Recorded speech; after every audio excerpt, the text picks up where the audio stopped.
Would you look at that? Another story involving BYU football and money, but this one, it stands out because it stands in stark contrast to some other recent reports.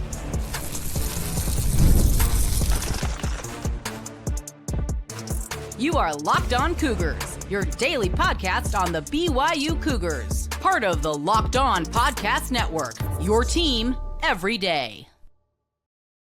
What's up, everybody? Welcome into Locked On Cougars, your daily podcast focused on the BYU Cougars. I'm Jake Hatch, executive producer at the KSL Sports Zone and 13-year credentialed media member at BYU. I am your resident BYU expert and insider, and as always, thank you for making Locked On Cougars your first listen of the day, and thank you to all of you who are everydayers right here on the Locked On Podcast Network. Today's show, it is brought to you by our friends over at Monarch Money. Take control of your finances with Monarch Money. Use the promo code LOCKEDONCollege at monarchmoney.com for 50% off your first year.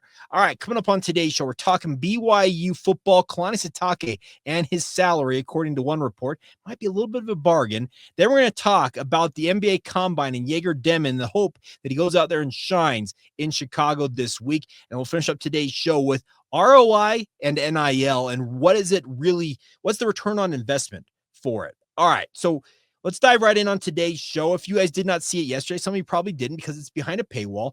Gordon Monson, a columnist at Salt Lake Tribune, wrote a piece about coaching salaries.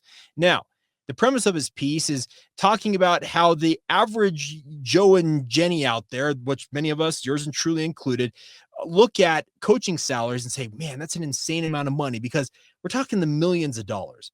There are very few of us who are ever going to sniff that amount of money on an annual basis, maybe over a lifetime, but on an annual basis, it's not going to happen. And in the report, or the column, whatever you want to call it, Gordon points out that a guy like Kyle Whittingham at the University of Utah is slated to make $6.9 million this year. It's a matter of state record. You can get those numbers by filing a FOIA report and get those.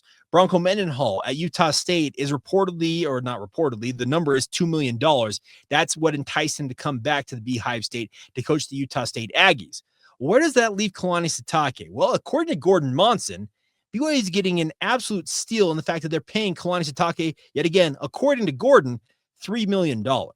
Now, $3 million relative to his coaching peers at the Power 4 level, that means that Kalani Sitake is on like the bottom end of most Power 4 level jobs because that's just a really, really small number. When we're talking about coaching fraternity, the top paid coach in college football is Kirby Smart this year at Georgia.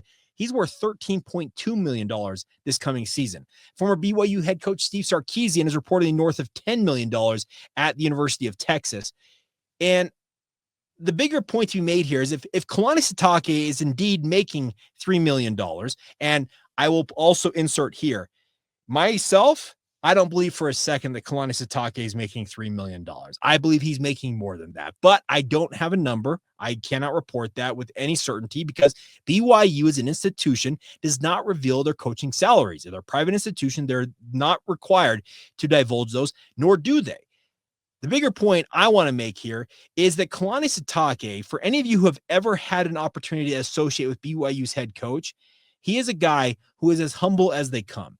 $3 million to him, I think, would be more than enough for him to coach at his alma mater. Sure, there is a pride element at stake, and that's why I believe that Kalani is making more than that. Do I believe he's making $10 million? No, nor do I think that BYU should pay that amount of money, but in many respects, he might be worth that. Why? Well, here's the deal. Kalani Sitake embraces everything. I mean, everything that BYU entails as an institution, as a football program, as a Power 4 member, whatever you want to term it. He embraces everything that BYU means on a national stage. Once again, any of you have heard me talk about this, you know what I'm about to say. He grew up a BYU fan. He had the opportunity and the dream, like many of us out there, I had this dream of playing for the great Lavelle Edwards. And then ultimately, after working his way up the coaching ladder, literally from the junior college ranks, all the way to the top job at his alma mater, how many of us would have loved to have been just that? Kalani Sitake is luckily living that dream, and I don't think that he is looking to leave BYU anytime soon. Yeah, could a job come and offer him $10 million and he'd at least have some part of him that says, man, maybe you should take that amount of money? Sure. But the other thing I know about Kalani Sitake is that whether he's making 3, 4, 5, whatever amount of money, $1 million it is, the other thing about Kalani is it's not about him. There's a lot of coaches out there, and I'm not talking just in college football, that they themselves are the story. They want to be front and center. They want the glory. They want everything about their job to be about them. The people around them, they're just a means to get them in the spotlight. That's never been Kalani Sitake's style, nor should it be.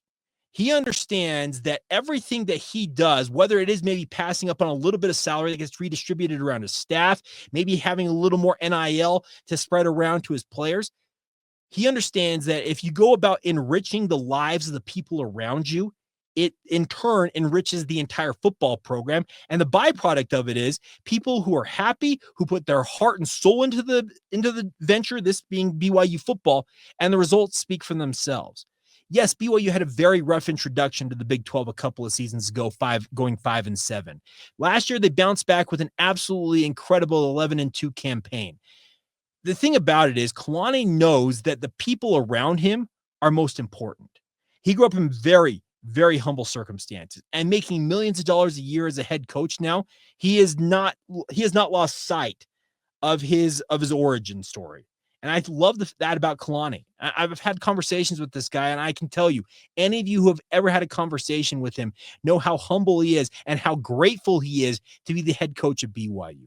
There are some reporters out there who are saying that he was eyeing the Utah job, and he may be eyeing other jobs because that Utah job is spoken for with Morgan Scalley. Great. You can report anything you want in this day and age, and it gets taken and run with on social media. I'm sick of it, quite frankly. But the bigger point to be made is Kalani knows the challenges of BYU. He embraces all of them. And in many respects, he has spun many of them into strengths as he goes out and recruits at an extremely high level. BYU could put together their best recruiting class ever this year in 2026. And it would be because guys like Kalani Sitake and his staff members, Jay Hill, Aaron Roderick, and Kelly Papinga as his top assistants, they would be the guys that he would point to directly and say, these are the guys that made it work. I know that it takes a lot to do what BYU football has done and hopes to do this coming season.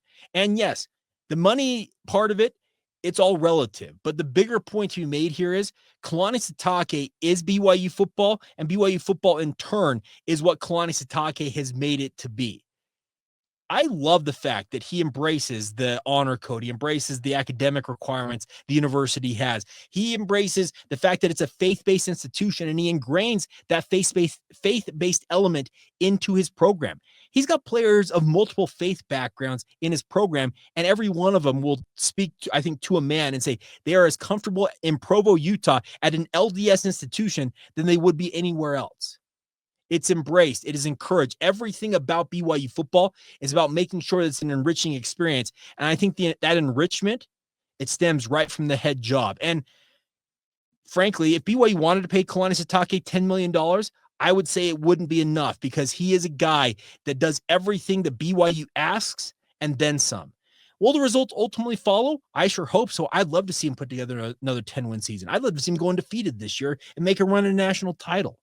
Only time will tell if that really comes to fruition. And if it does, you can guarantee there will be callers, speaking of other programs out there, who will be calling up Kalani Sitake and his agent saying, hey, you interested in coming and coaching at X university here? I hope that he rebuffs all of them because I think he understands what BYU is about. And I think he understands that he's appreciated, he's loved, and at least he should, I hope, in Provo, Utah, to a level probably wouldn't find anywhere else because it's his alma mater and it's in his blood. He bleeds blue, to use that expression. And I know what BYU means to this guy. And yes, if it's $3 million, it's an absolute steal for BYU. But I would also tell you that BYU's probably given him opportunities to make a lot more money. And he's probably told him, hey, spread it around to everybody else. That's just who Kalani Sitake is. All right, coming up next, Kevin Young has espoused that he wants BYU basketball to be an NBA pipeline. Well, I think one of the major steps of that happening occurs this week in Chicago, Illinois. We'll talk about why Jagger Deon can kick off that pipeline and hopefully kick it off this week next. Today's show is brought to you by our friends over at Monarch Money. Now, Monarch Money is here for you guys to take care of your money. all of us have at one point or another, it feels like, looked at our bank account and said, hey, where did all my money go? Well, between dining out, online shopping, and literally everything else seems to drain your bank account. It's easy to lose track of those numbers. Excuse me. That's where Monarch Money comes in as your personal CFO, giving you full visibility and control over your finances. And it's not just a budgeting app; it is a complete financial command center, tracking all of your accounts, investments, and spending in one place. So you can stop just managing your money and actually start to build some actual wealth along the way. Obviously, all of us want to be smarter with our money. Obviously, we all want to have extra money in our accounts. Well, instead of having to juggle multiple apps to do just that, you can use Monarch Money to check your finances, track your spending, and even plan your long-term goals with regards to your finances as well. And right now, you can take control of those finances and do it with our friends at Monarch Money. Use the promo code LOCKEDONCollege at monarchmoney.com for 50% off your first year. That's monarchmoney.com. Promo code LOCKEDONCollege for half off your first year. Once again, get started today at monarchmoney.com, monarchmoney.com, excuse me, and use that promo code LOCKEDONCollege.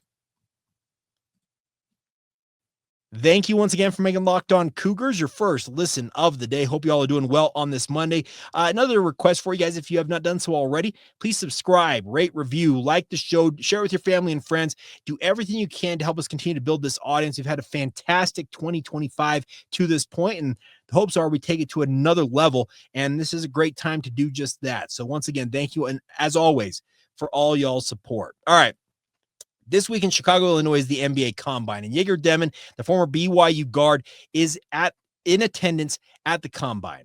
This is a big opportunity for him to make impressions on NBA personnel, whether it's executives, coaches, scouts, whoever it might be.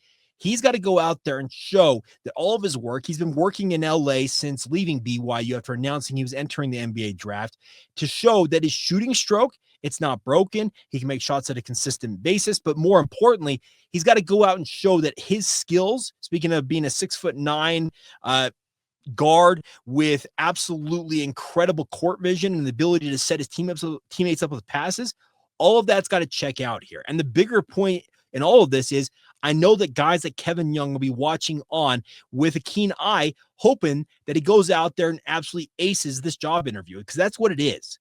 Combine events are meant for you as a prospect, so in this case, Jagger Deon, to go and meet with maybe as many as all 30 NBA teams and get them a chance to really kind of poke and prod you and get a feel for who you are. They've all seen your tape. They've all seen the highlight reels. They've all looked for any and all weaknesses they can find in your game. They've talked with your family, your friends, your coaches. Heck, they've probably talked to your school teachers. NBA teams do incredibly extensive background checks on each one of these prospects because they're looked at as a commodity. They're looked at as an investment. And I know that's really bad to say about a human being, but welcome to the professional sports model in the United States of America in this day and age. You're making a lot of money, and as such, these teams, these franchises, well, they're going to make sure they're hoping to get the best return on the investment they're about to make. I love what Jagger Deon is all about because he's a humble young man. I didn't get very many opportunities. In fact, I think I only had one opportunity the entire basketball season to even interact with him. But what he came off as is a very humble human being who wants nothing more than to live his basketball dream, and that is to play in the NBA. He had a really up and down freshman campaign at BYU. I think all of us can acknowledge a spade for a spade, can't we? I think that he had some incredibly high moments, and I think his best moments, quite frankly, came at the very end in that NCAA tournament run. He came up absolutely huge, shooting it pretty well. More importantly, playmaking, showing the ability to get to the rim.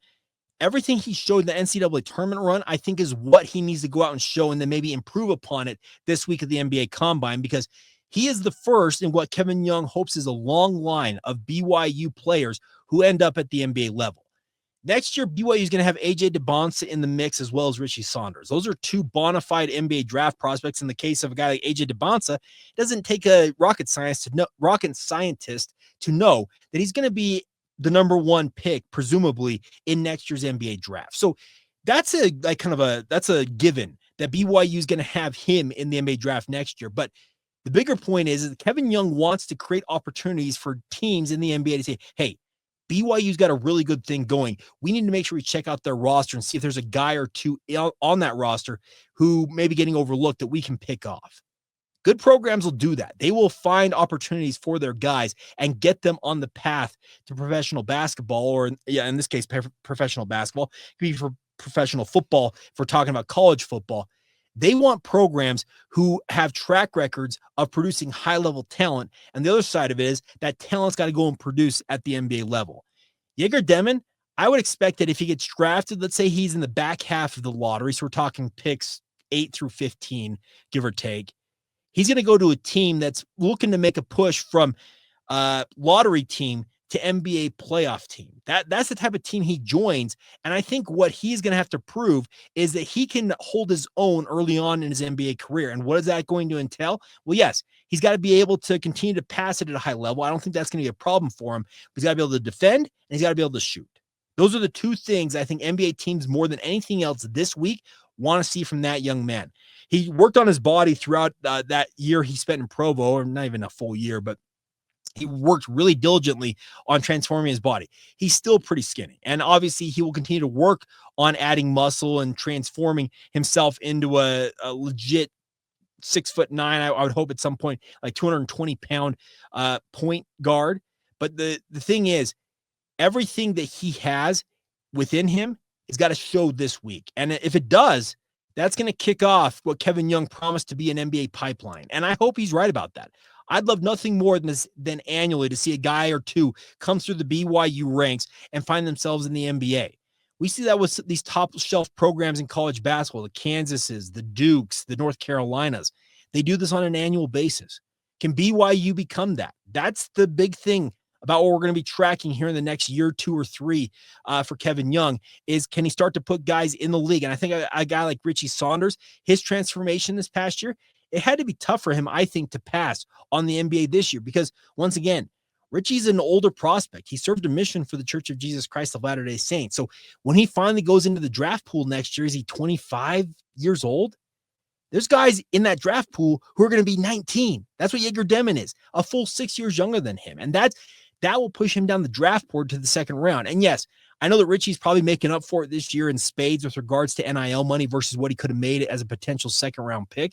But it had to be enticing to know that, hey, NBA teams are interested in me. NBA teams want me. Why shouldn't I take that leap? Well, the hope is that he goes out there and takes the leap at the collegiate level that makes him an even more attractive option when it comes to the NBA draft next year. The other part of it is, I think a guy like Jagger Deon, he wants to make as much money as possible. And once again, this is the world's biggest job interview for an NBA player. You're going to be poked and prodded. Your medical records are going to be examined extensively. You got to come off positive in terms of the overall impression you make on these programs. But everything I know about Jagger Deon is the interview process, I think, is going to go no problem for him. I think he is going to embrace everything that comes with that, and he'll go into those meetings. He'll express his love, his undying devotion to the game of basketball, how it's the family legacy because his parents obviously were high-level players as well.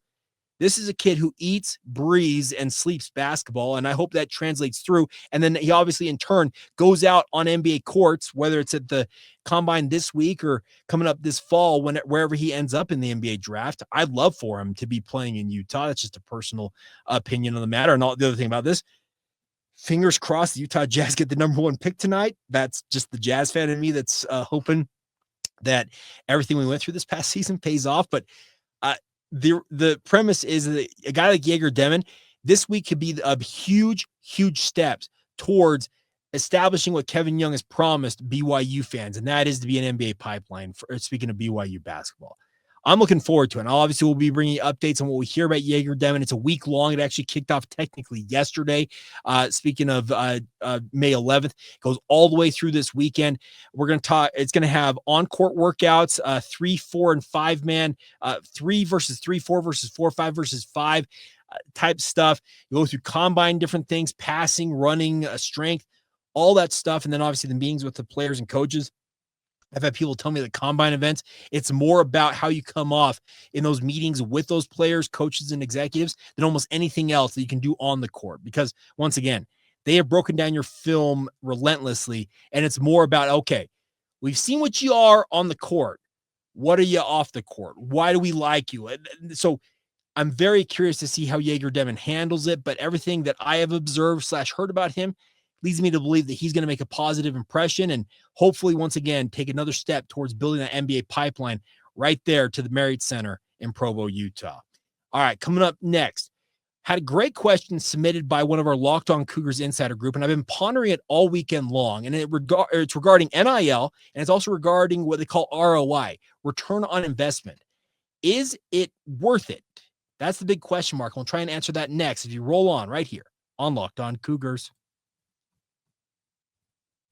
Today's show is brought to you by our friends over at Post District. Now, if you are living here in Utah and you want to live in one of the best communities in Salt Lake, well, you can go visit one of the 4 Salt Lake's newest, most stylish apartment buildings and do it with our friends at Post District. They have the Register, the Post House North, Post House South, and 801 Flats. And each one of these residences offers its own unique take on luxury urban living. They've got things like waterfall kitchen islands, vaulted ceiling, floor-to-ceiling windows, spacious patios, and walk-in closets, not to mention a bevy of other things. The best part is they have premium amenities in the community itself, largest residential gym in the city, a year-round pool, a golf simulator, a massive TV wall for sports watching parties, and more, all anchored by a one-of-a-kind community. The best part is you can step outside and find yourself immersed in the best nightlife scene and dining scene in Salt Lake. You got places like Urban Hill, Metro Ramen, Level Crossing, and Sunday's Best. Just steps away if that's what you're looking for. And so whether you're looking for a studio, a 1, 2, or 3 bedroom, or even a penthouse,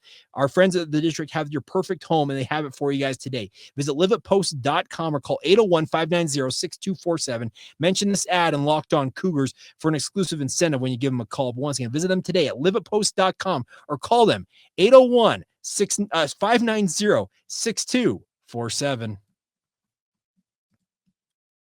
Thank you once again for making Locked On Cougars your first listen of the day. If you have not done so already, sign up for the Locked On Cougars Insider Group. Get the inside scoop on all things BYU that I got for you guys. Have one-on-one conversations with myself and also at the same time support the show as well. Check it out. It's $5 a month to be a member of the group, but more importantly, you get a 14-day free trial to see if it's the right option for you guys, a full 2 weeks before you're charged a penny for it. So join us today on the Locked On Cougars Insider Group. Link is in the show notes below, or reach out to us on social media or via email, and we'll get you squared away. All right.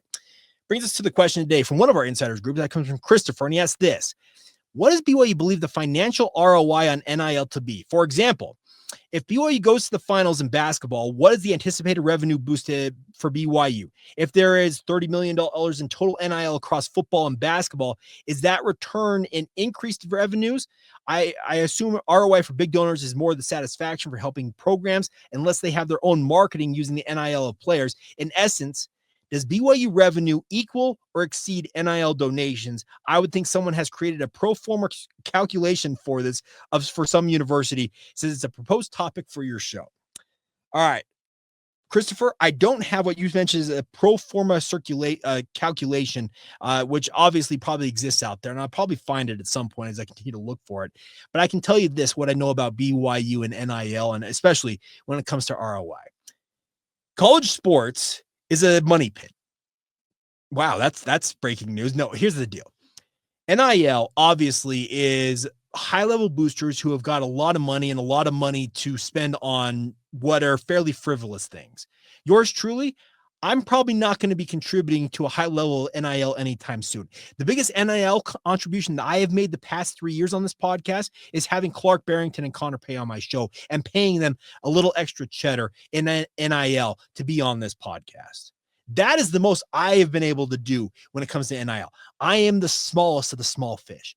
We are talking here about boosters out there who have got hundreds of millions, if not billions of dollars in the bank. The Ryan Smiths of the world. Let's acknowledge that for what it is. The bigger point is that the ROI, it depends on the person. Because as you mentioned in there, Christopher, the money can be simple as, hey, I want to get some guys to do some advertising for my business, and we'll see what it drums up. The other side of it is that I think a number of them want to see BYU competing at a national level. Yeah, whether that is going to the NCAA tournament and potentially the Final Four and winning a title in basketball, or going to the college football playoff if you're a BYU football fan. The ROI depends on the person. The bigger point is the eyeballs, the exposure that BYU as a brand gets because of these players. I can mention AJ DeBonsa, for example.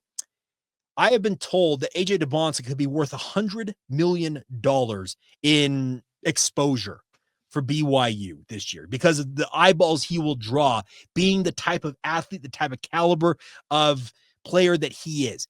$100 million. If he's making $7 million, that ROI, it's worth every penny because you've made it multiple times over back in that exposure. Now, how do you calculate that? Because that's actual money going into his bank account of, let's say it is the $7 million. I don't know what the actual number is because once again, they're all inflated, it feels like, but that's beside the point. BYU understands that NIL serves a purpose. It serves a purpose, obviously, to reward the players who have had billion-dollar sports entities grown on their backs. What I'm speaking about college basketball and college football. They started out as mom and pop shops. Now they're legit Leviathan corporations. And you know what? The players deserve a cut of it. That's absolutely been the case for many, many years, if not decades. But they're finally getting that opportunity. Coaches are also fat and happy. We've seen that. We've talked about Kalani Sitake's contract earlier on today's podcast. The bigger point to be made here is the ROI will always depend on who is actually putting the money in. Well, some of them expect an actual return on their investments. Speaking of actual money, yes, those are the ones who are going to do the actual ROI with players doing advertisements and doing spots for them and doing influencer posts on social media and the like, because they want the money that comes off of that coming back to their business. But the other part of it is others out there just want the exposure of BYU and watching their favorite team competing on a national level and potentially winning it all. That would be enough for them. And the other side of it is that BYU, they benefit across the board from this because if BYU is seen by that many people, well, once again, sports is the front porch of a university, and there's going to be a whole lot more people out there who are going to say, who is BYU? What are they about? And they're going to start hitting the Google machine and start to look it up. That's the answer there is about the ROI is it's in the eye of the beholder. But the point is, if what I have been told about a guy like AJ DeBonsa being worth $100 million in exposure for BYU this season, that's worth every penny because that's more than BYU would have invested in its basketball program alone. But how do you, like I said, you can't really quantify that. That's the tougher part about this is I can try and say this is how much it's worth to BYU, but once again, your thought on what ROI is different than mine. My thought on ROI is the reason why I did what I did with guys like Connor Pay and a guy like Clark Barrington is I wanted to give them an opportunity to have a platform to express themselves to more Cougar fans out there. It worked extremely well. Connor Pay is sitting pretty right now, and it's not because of me.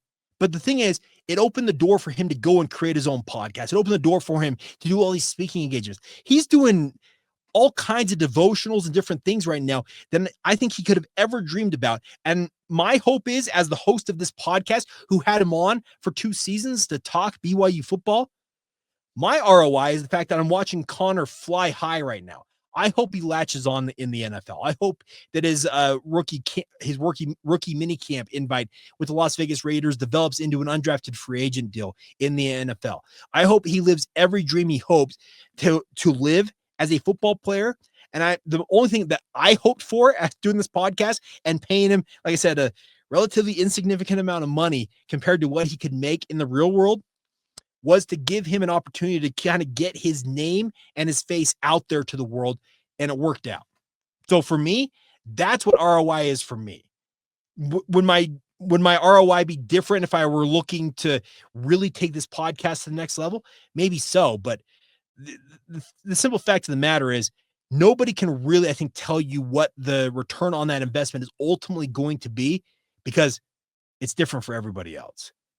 Christopher, you have a thought on it. I have a thought on it. Everybody else listening and or watching this podcast has a thought on it. And I don't think anybody has the right answer about it because we simply put, we're not the people that are putting that type of money in there. If any of those high-level boosters are watching this podcast and you want to come on and talk about what the ROI is for you, hit me up. LockedOnBYU@gmail.com. A number of you probably already have my cell phone as well if you want to find it. Reach out. I'd love to have you on the show and let you express your thoughts. But I think it's a really interesting situation. But once again, it's not about, it's not about the individual player or the individual program. I think it's more about what people's intent is with that money they're investing in NIL. All right, there you go. So hopefully that made a little bit of sense. Maybe it didn't, but nonetheless, thank you as always for your guys' support of the podcast. It really does mean the world to me. Please continue to subscribe, rate, review, share it with your family and friends. Make sure you tell them it's BYU content daily. That's on demand. They can catch it anytime. They've got a free few minutes, up to 30 minutes, as the full podcast is. But as always, once again, thank you for making Locked On Cougars your first listen today. And until tomorrow, everybody, thank you once again for being everydayers right here on the Locked On Cougars podcast.